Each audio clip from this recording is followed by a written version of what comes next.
এক দফা দাবিতে দ্বিতীয় দিনের মতো ৪ ঘন্টার কর্মবিরতি পালন করেছেন চট্টগ্রাম মেডিকেল কলেজ হাসপাতালের নার্সরা। এতে বিভিন্ন ওয়ার্ডে চিকিৎসাধীন রোগীরা চরম ভোগান্তিতে পড়েন। দাবি না মানলে আগামীকাল বুধবার থেকে ৫ ঘন্টা কর্মবিরতি এবং পরবর্তীতে কমপ্লিট শাটডাউনের ঘোষণা দিয়েছেন আন্দোলনরত নার্সরা।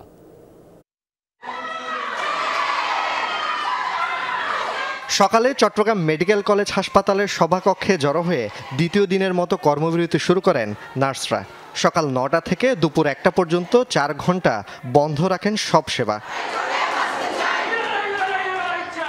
নার্সদের দাবি, এতদিন শান্তিপূর্ণ আন্দোলনের পরও সমস্যার সমাধান না হওয়ায় এই কর্মসূচি।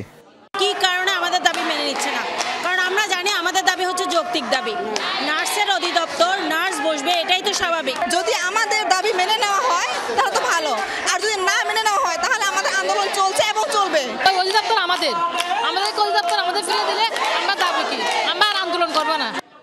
বুধবার থেকে ৫ ঘন্টা কর্মবিরতি এবং তারপরও দাবি পূরণ না হলে পরবর্তীতে কমপ্লিট শাটডাউনের হুঁশিয়ারি দেন নার্সরা। আমাদের যৌক্তিক যে দাবি, এক দফা দাবি, তারা যেন আমাদের এক দফা দাবি মেনে নেয়, আমরা আমাদের কর্মে কাজে ফিরে যাব।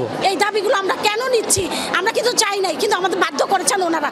আমরা যেভাবে চেয়েছিলাম অর্গানোগ্রাম, আমাদের অর্গানোগ্রামটা দিয়ে দেখ। এখনো যদি আমাদের দাবি যদি মেনে না নেয়, তাহলে আমরা পরবর্তীতে আবারও আমরা এরকম কর্মবিরতির মতো কর্মসূচি যেতে আমরা বাধ্য হব। এদিকে নার্সদের কর্মবিরতির কারণে চরম ভোগান্তিতে পড়েন বিভিন্ন ওয়ার্ডের চিকিৎসাধীন রোগীরা। সেবা দিতে হিমশিম খেতে দেখা যায় চিকিৎসকদেরও। অ্যাডমিশনও নিতে পারিনি এখন পর্যন্ত, নার্স না থাকার কারণে আমি অ্যাডমিশনটা নিতে পারিনি। ওরা নাই যেহেতু আমাদের কষ্ট হচ্ছে না, আমাদের বাচ্চাদেরকে দেখাশোনা করতো, ঠিক মতো এসে ওষুধ দিত, এখন তো ওরা দিচ্ছে না, মানে সেটা পাচ্ছি না। একবারের জন্য আছে না, 10 মিনিট ওয়েট করি, 20 মিনিট আবার যায়, আবার ডাকতে হয়। ওনাদের নার্সরা ডিস্টার্ব করতেছে বেশি। আমরা যদি নার্স না পাই তাহলে আমরা কাকে বলবো? আমরা তো সবসময় ডাক্তারের আমরা বলতে পারি না। নার্সিং ও মিডওয়াইফারি অধিদপ্তর এবং কাউন্সিলে নন নার্সিং প্রশাসন ক্যাডারদের পদায়ন বন্ধের এক দফা দাবিতে গত ৯ সেপ্টেম্বর থেকে আন্দোলন করছে নার্সরা।